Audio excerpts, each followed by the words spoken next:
Welcome to everybody to this second keynote session. Today's speaker is Gianluca Violante. Gianluca is a professor of economics at Princeton University. He's a research associate of the NBR and a research fellow of the CEPR.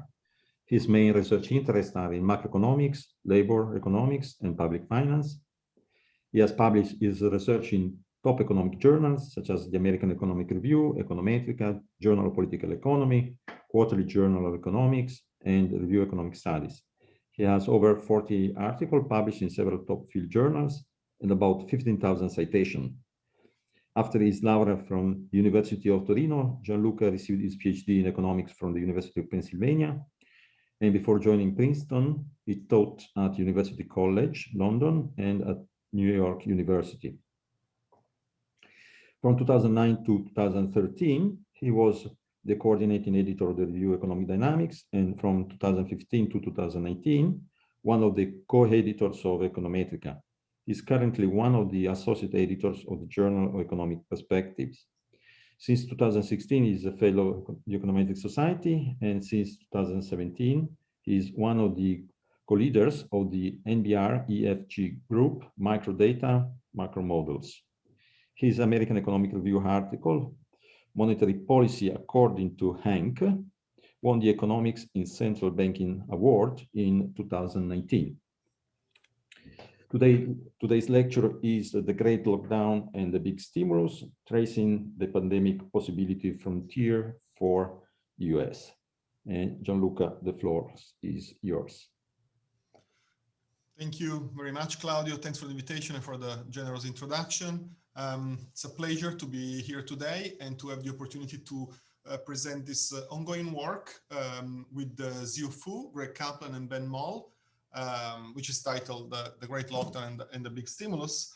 As the title says, the focus of our investigation today is the policy response to the COVID-19 epidemic in the United States. So the US, as the vast majority of developed countries, with only probably a couple of exceptions, had sort of what we can define a two-pronged approach to the epidemic. The first pillar was essentially the lockdown, which was a way to stop or at least slow down the diffusion of the epidemic, which kind of materialized with a series of executive orders like business closure and stay-at-home orders. This lockdown, this combination of restrictions on production and supply generated obviously, as we know, large damage to the macroeconomy. So in order to compensate for this damage, the government introduced a number of relief packages, what we call in the paper stimulus, but perhaps a better word is relief or fiscal relief or fiscal support. The first and most perhaps the most well-known is the CARES Act, which was implemented in March 2020, and then we had two more, one in January 2021 and one in March 21. Each one was about $2 trillion, and so overall we're talking about around $6 trillion. So about something about almost 1/3 of annual GDP. So massive fiscal support. So what is the goal of the paper? The goal is sort of quantifying trade-offs. Obviously, aggregate trade-offs, the ones that many papers in the literature have quantified, lives versus livelihoods, and we're going to do it in kind of a particular way. Our comparative advantage really is the distributional angle. And so we're going to also focus and mostly focus on the distributional angle and ask who lost mostly, in the cross-section of individuals in the economy, who mostly lost from the lockdown, who mostly gained from this generous fiscal support. So how are we going to do all this? The approach that we're going to follow is essentially what we call a distributional pandemic possibility frontier. So let me explain what we mean by the pandemic possibility frontier. So imagine, you know, a space of fatalities on the x-axis and welfare cost, which is defined a certain way. In particular, it's going to be sort of the consumption loss due to the pandemic, the average consumption loss, say, on the y-axis. Okay, and the pandemic possibility frontier is a curve that is traced by changing, say, you know, one policy parameter. For example, in this case would be the duration of the lockdown. Okay, so we kind of start here with laissez-faire, where the lockdown has zero duration. Okay, there's no lockdown, and then we increase the duration of the lockdown. As we increase the duration of the lockdown, clearly, kind of we moved sort of northwest. Okay, so we reduce fatalities and we increase welfare cost. So this is a sort of, if you like, you can think of this as being precisely a possibility frontier. Okay, so what the US government, what US policy can achieve by changing the duration of the lockdown in the space of welfare cost and fatalities, the combination they can achieve, right? So we sort of like this way of representing the trade-off because it keeps very separate fatalities from welfare cost. Okay, so in particular, you know, we're not going to resort of any sort of statistical value of life to combine the two, but our idea is sort of to kind of work with an instrument that offer kind of a menu of choices, if you like, to the policymakers, which is independent of the policymaker preferences. Is really just a constraint, and then, if you like, you know, a policymaker could figure out what is its welfare criterion, okay, its indifference curve between economic cost and fatalities, and kind of superimpose on top of this constraint an indifference curve, and then choose a point on this frontier. Okay, we're not going to do that. We're just essentially offering this possibility frontier.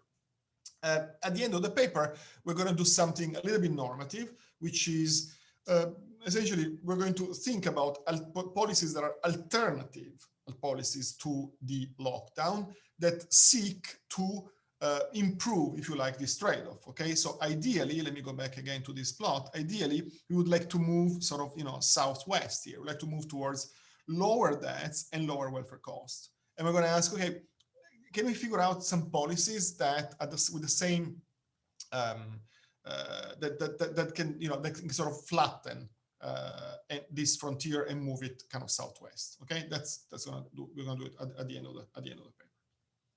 Very good. So how do we do all this? Well, the model is going to have like two blocks. The first block is a kind of a behavioral SIR model. Okay, so it's a standard, fairly standard SIR model that epidemiologists,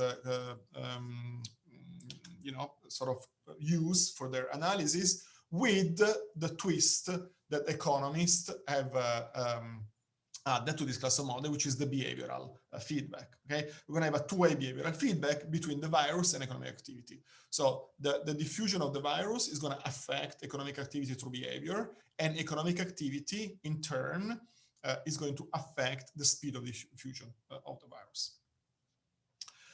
The second block is a fairly standard heterogeneous agent incomplete market model with some additions that we think are really key in order to understand the evolution of the macroeconomy in the last year or so. We're going to have three sectors in the economy: what we call a regular sector, a social sector, which is basically contact-intensive industries, and home production. Okay, you know, by simple introspection, we all know how important was home production over the past year and a half, and so we introduce into the paper, embed into the paper, because it's kind of key in the determination of welfare losses, if you like. Because we know that, you know, many of us substituted market activities with home activities to a large extent. We're going to also introduce two types of market labor. what we call workplace or hours, okay, so hours on site in the workplace and remote hours. And occupations, we're going to have 5 occupations, different occupations in the model, which are going to be indexed by the degree of flexibility, whether they're rigid or flexible, and their sectoral intensity, whether they're used mostly in the regular sector or the social sector or the contact intensive sector. Okay, and this kind of mapping of occupations, configuration of occupations, is going to be important in determining again who wins and who loses from the epidemic, from the lockdown, and from the fiscal relief that the government supplied. Now, one, if you like, perhaps the key observation of the paper that we build on is that if you look at the data, the economic exposure to the pandemic, so the exposure to the economic shock caused by the pandemic, is actually very highly correlated with financial vulnerability in the cross-section of households and occupations. Okay, meaning that those occupations that suffered the most from the economic shock due to the pandemic, okay, which would be the rigid occupations in the social sector, which are intensive in the social sector. There are also sort of individuals and households that are very, very financially vulnerable. They're very low cash in hand, very low savings, and so they are much more exposed financially to the shock. Okay, and this is something that plays a role, obviously, only in an incomplete market model with heterogeneity.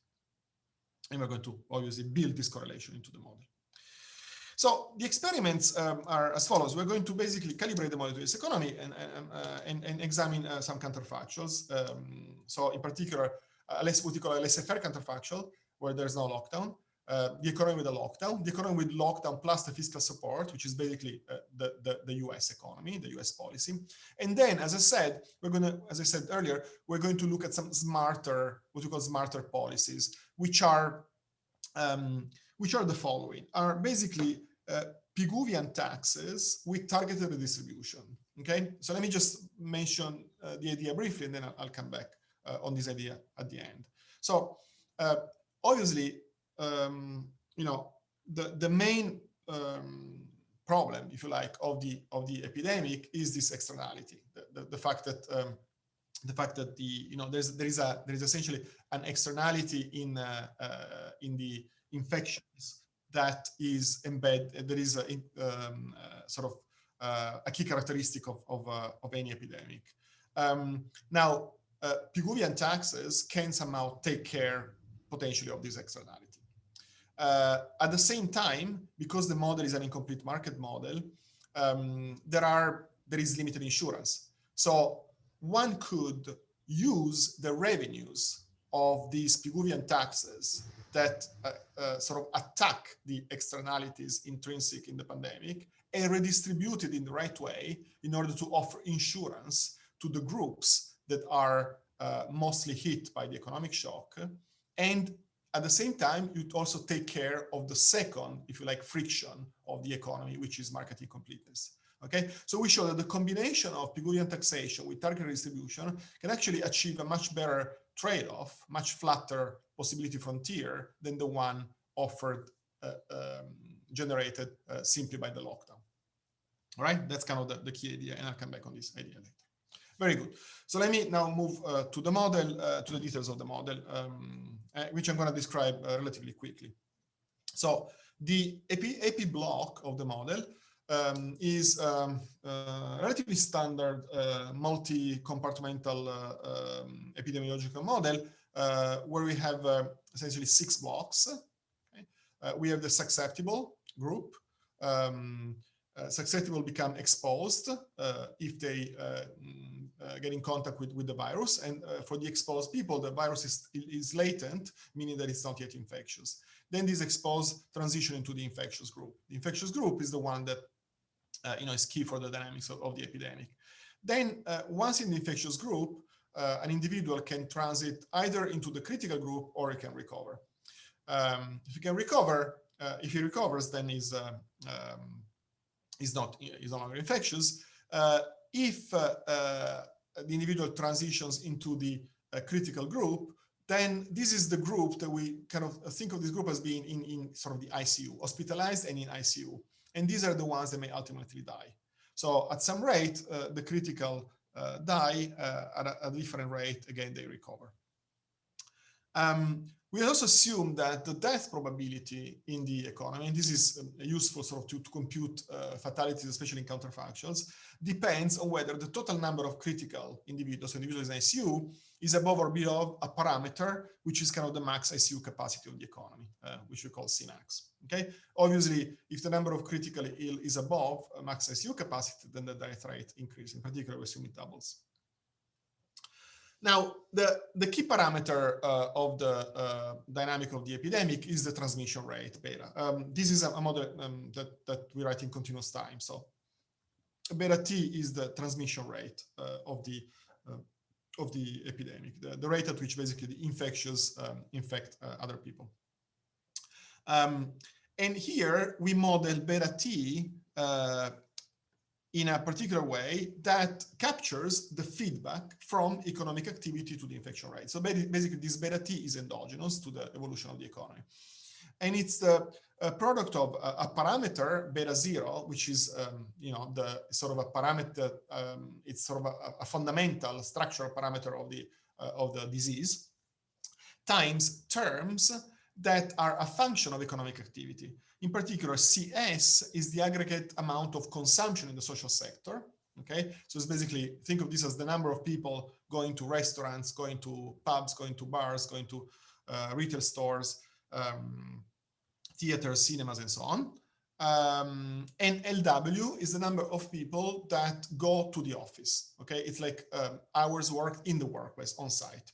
And the bar is just steady state. It's a steady state value. The higher are both these inputs, okay, either one of these inputs, the higher is going to be the transmission rate.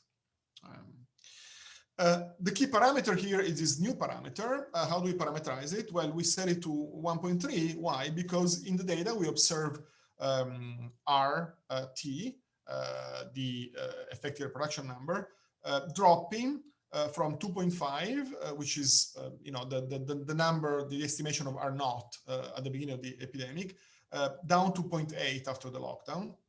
And we see output of the social sector CS and hours worked in the workplace drop by around 30–35% in the lockdown, and that means essentially that this new has to be 1.3. That's kind of the parameter determines the extent of the feedback from economic activity to the speed of the diffusion of the epidemic.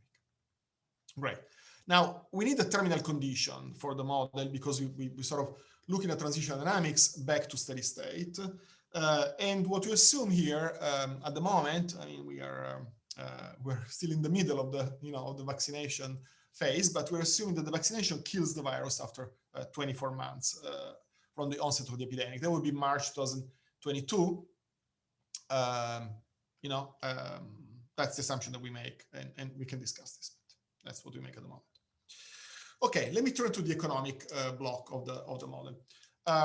So as I said, is a fairly sort of kind of baseline standard incomplete market model. So we have households that face uninsurable labor productivity shocks. They solve a dynamic consumption saving problem. And they can save in both a liquid and an illiquid asset. This is kind of the two-asset model that Greg, Ben, and I worked on in many papers. And the reason why we have this structure is because, as we explained in our other papers, that this structure essentially is able to generate a fairly high marginal price to consume out of transitory income. And that seems to be quite an important moment to match here because we want to essentially understand the impact of various shocks and the fiscal support and the transfers to households on consumption and welfare. So we definitely want to match the distribution of marginal price to consume, and you can do it with the structure of the asset market. Let me now spend some time on preferences. So Okay, households are forward-looking. They discount the future at some rate rho.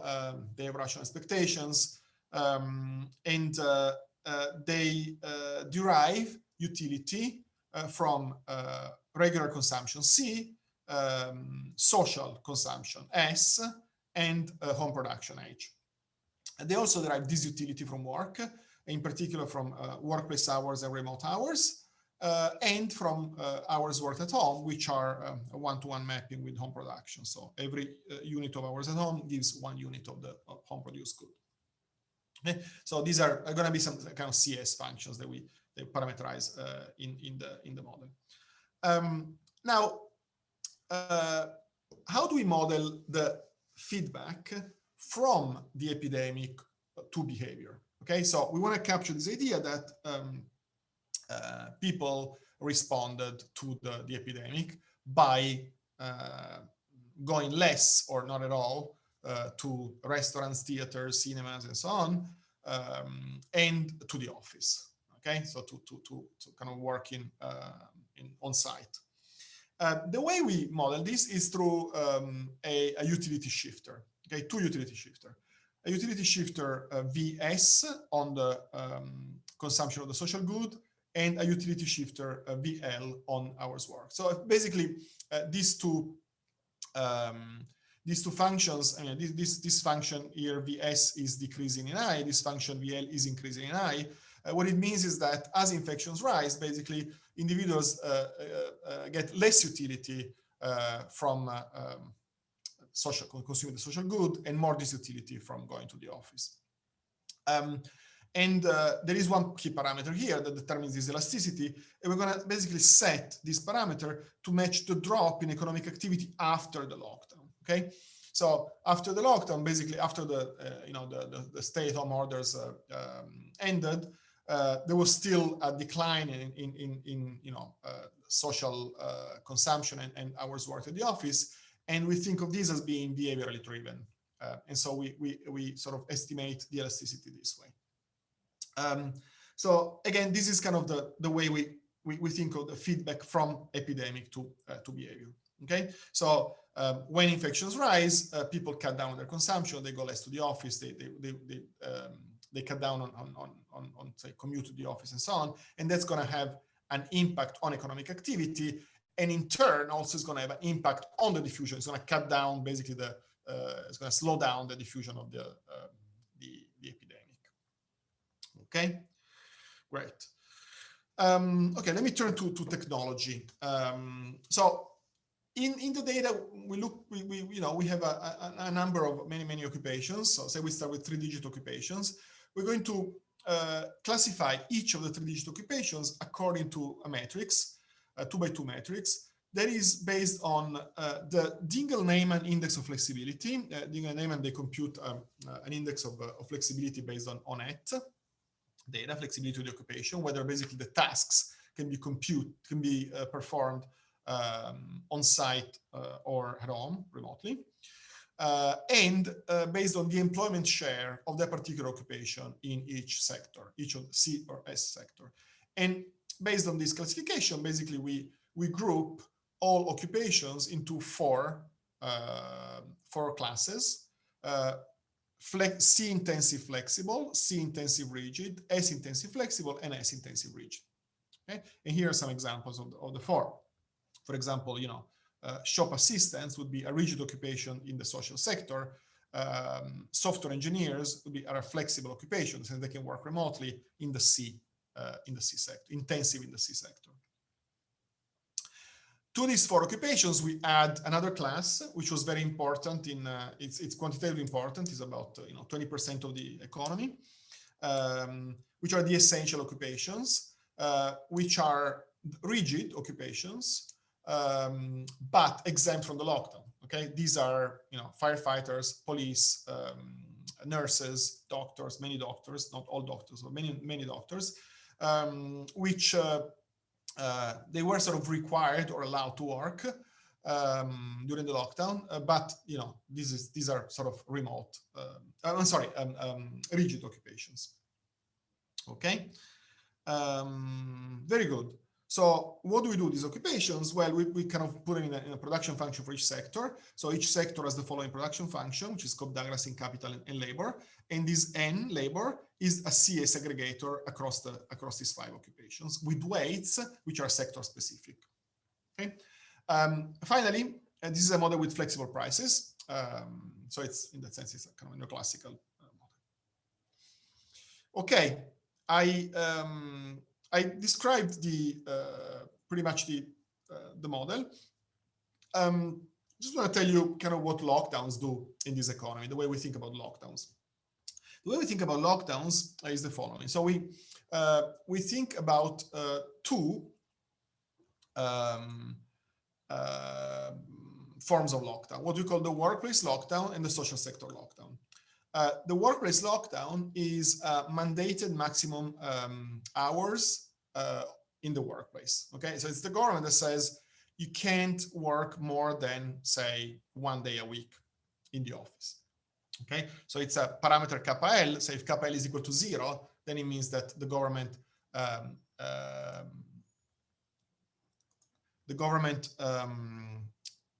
forbids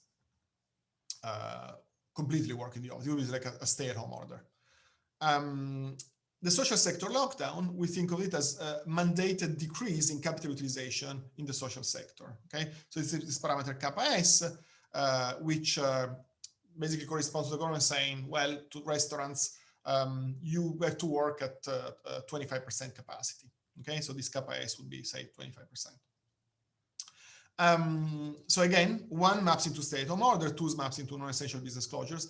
And in the paper, we look at the effect of these different types of lockdowns, but in the presentation, I'm only going to combine the 2 together and present results for both occurring at the same time. There's not enough time to talk about the 2 separately. So notice that lockdowns, what they do, right? They reduce infections and the speed of the epidemic because they reduce the transmission rate, right? Remember, the transmission rate, beta T, is a function of CS and LW. And what lockdowns do, they basically exogenously put restrictions on CS and LW. So the lockdown, in a way, affects exactly the same behavioral margin as the pandemic. So without the lockdown, households would still reduce CS and LW through this utility shifter. Okay, so what the lockdowns do, they impose arguably tighter constraints on these behavioral margins, but they need not be tighter. I mean, in principle, the lockdowns may not bind in this model, meaning that the individual reaction is so strong that individuals would react by cutting down social sector and hours worked in the workplace enough, even in the absence of lockdown. Okay, good. So we're going to calibrate the lockdown as a 2-month lockdown, like in the US. The stay-at-home order, lasted for 2 months. I mean, obviously it differs across states, but here we only have 1 region, so we impose it a 2-month duration of the lockdown, and we match its intensity. We calibrate its intensity, so to target and match the decline in output in the C sector and the S sector.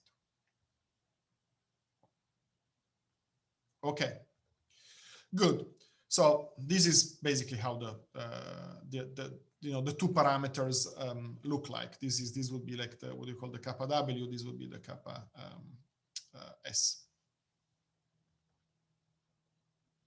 Okay, so the lockdown is essentially April and May. Right. So this is what what I mentioned earlier is that in the data there is a very strong correlation between the economic exposure to the shock and financial vulnerability of households. This scatter plot is occupations. Okay, each bubble is an occupation in one of the 3-digit occupations. In the space of the share of teleworkable jobs. Okay, so 1 would be a very flexible occupation, 0 a rigid occupation, and median liquid wealth. computed from SCF, Survey Consumer Finances. And you can see a very strong positive relationship. Okay, the weighted correlation is about 0.5 here, precisely capturing this idea that, you know, these occupations here, the rigid occupations, that are the ones that are hit the hardest by the shock. These are also individuals with very low amounts of liquid wealth. Okay, so that by themselves would not really be able to buffer this shock very effectively. And in the model, we can reproduce median liquid wealth holdings by occupation. So we can reproduce broadly this picture, this plot. Okay, great. So in the next 15 minutes or so, I'm going to go through some of the main results of the paper. I want to start from it's kind of counterfactual, basically. Okay, so I want to compare what we call the laissez-faire economy to the lockdown, lockdown as in the US. The laissez-faire is a counterfactual. It doesn't really correspond to any particular country or experience. It's just as if, basically, what if the US government did not impose any lockdown whatsoever. The blue line is the laissez-faire, the orange line is the lockdown. Death rate on the left panel, output on the right panel. So you see that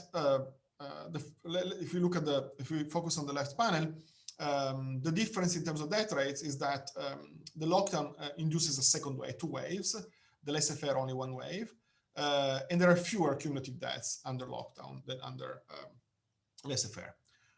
In terms of output, the lockdown, the economy with the lockdown has a deeper contraction, not much deeper in the end, but if you integrate under the blue line and the red line, the orange line, there's obviously a much bigger loss, cumulative loss under the red line, and in particular as a slower recovery. And notice in particular the slowdown of recovery here that corresponds to the second wave. Okay, so this is in terms of aggregates. Let's now look a little bit into the various occupations. Okay, kind of the four occupations here.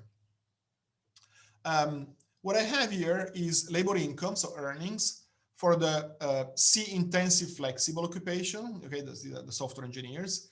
The C-intensive rigid occupation, S-intensive flexible, and S-intensive rigid. Okay, the kind of waiters and cooks are here.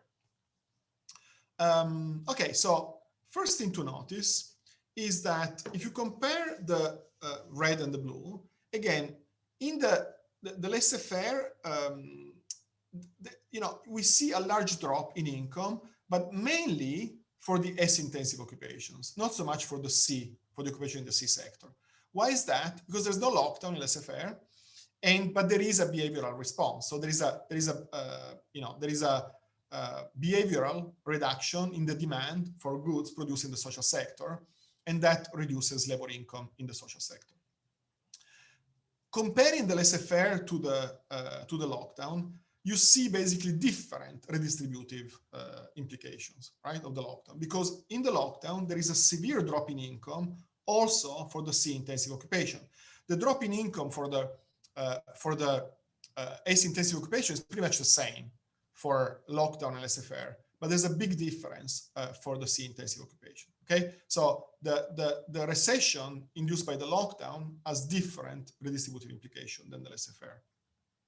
The other thing that is also interesting is that if you look at the kind of the second wave, okay, the second wave, which only occurs under the lockdown, looks like a laissez-faire recession, right? Because in the second wave, there is no drop basically in the C-intensive occupation here. It's very small, but there is a significant drop in the S-intensive occupation. So, if you like, you can think of the U.S. economy as, like a first shock, which is the lockdown, which is kind of, aggregate and supply driven. and a second shock, which is the second wave, which is demand-driven and only really concentrated on the social sector. And if you look at the data, you see also this in the data. Okay, good. Moving on. We want to think about welfare, obviously, in this paper. So what I'm plotting here is the distribution of the economic welfare cost of laissez-faire versus lockdown by earning decile, right? So the green line, the blue line is the laissez-faire, and the red line, the green line is the lockdown, okay? And the welfare cost, I just want to be precise about this, it's only in terms of consumption loss, okay? So we're not factoring into this welfare loss higher mortality, precisely for the reason that we want to separate basically completely the number of fatalities, so the health, fatality, mortality implications of the pandemic from the economic implications. So this is just the economic, we call it economic welfare cost for this reason. Okay, so you see that basically what the lockdown does relative to the laissez-faire, it shifts the economic cost upward pretty much systematically, uniformly across the distribution. Which may seem surprising, but that's kind of makes sense if you think about the previous the previous plots. Why do welfare costs have this kind of hump shape? Well, because basically, you know, in the US population, the bottom of the income distribution, say the bottom 2-3 deciles, they live mostly off government transfers. They have a very low attachment to the labor force, and they mostly live through government transfers. So in that sense, they're not enormously affected by the pandemic or the lockdown because of the low attachment to the labor force. At the top of the distribution, you have all the flexible occupations. And the flexible occupations, because you can essentially work remotely and preserve your earnings by working remotely, again, a relatively low impact from the epidemic. The ones who lose the most are the ones in the middle, around the middle of the distribution, because those are rigid workers. Rigid workers are the ones with obviously the highest cost from both the pandemic and the lockdown. Okay, that's kind of what explains this kind of hump shape. Now, let me bring into the pictures the fiscal support. Okay, so far I've not talked about the fiscal support. Let me add to the picture the fiscal support, and I'm going to start from like just the CARES Act. This is just the CARES Act. I don't have time to go into the details of how we model the CARES Act, but I'm just going to talk about the main results. So the CARES Act is the orange curve.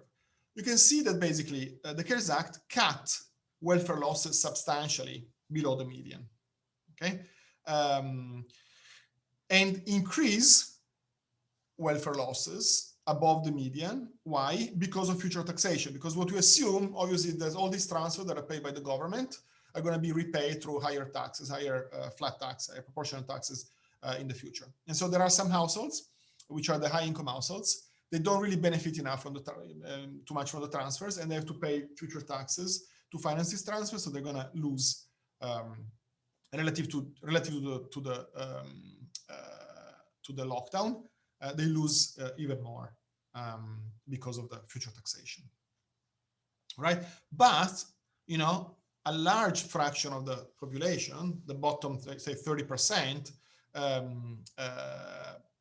they actually benefit a lot from these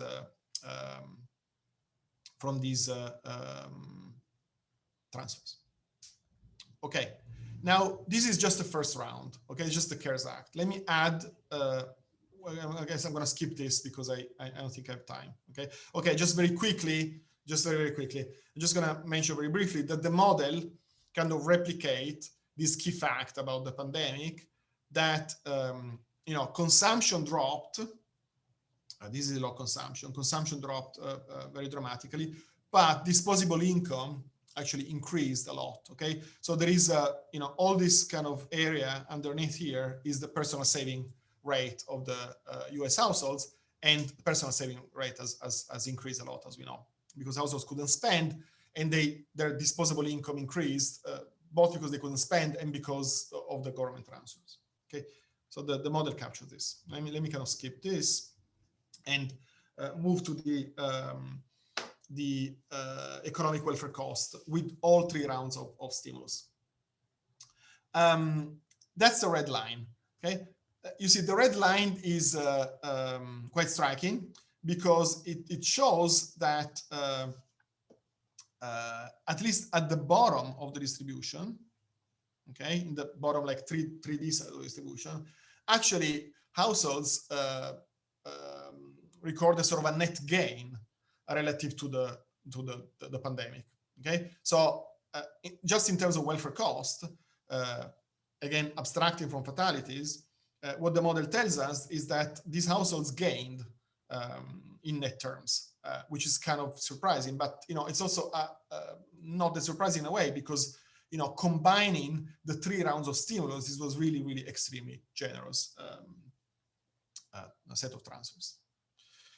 Okay, I don't really have much time, so I'm gonna skip all this, and I'm gonna spend my last 5 minutes on this sort of on these frontiers. Okay, so this is the pandemic possibility frontier generated by the lockdown, and I want to make just a couple of points. So this frontier is traced by changing the duration of the lockdown from 0 up to 17 months. You see kind of relatively high dispersion, high heterogeneity in economic costs. This is sort of the what I'm plotting here are all the kind of the percentiles up to the P5, P95 range. Okay, you see that there's a big range which reflects the heterogeneity in welfare gains that I just described earlier. One interesting thing about this picture is the shape of the possibility frontier. You see that it's kind of flat here in the first range, then it becomes steep and then flat again. So there seems to be essentially a region where there is kind of no trade-off between deaths and economic activity, then a very steep trade-off, and then no trade-off again. Why? Well, basically, at the beginning, okay, the idea is that when you start from like a laissez-faire and you start increasing the duration of the lockdown, you can save a lot of lives without generating much damage in economic activity. This is an increase from 0 to 2 months. The US lockdown here is 2 months. Why? Because basically by locking down the economy, you avoid the ICU constraint from binding. Okay, and so you save a lot of lives, and that's why this frontier is very flat here.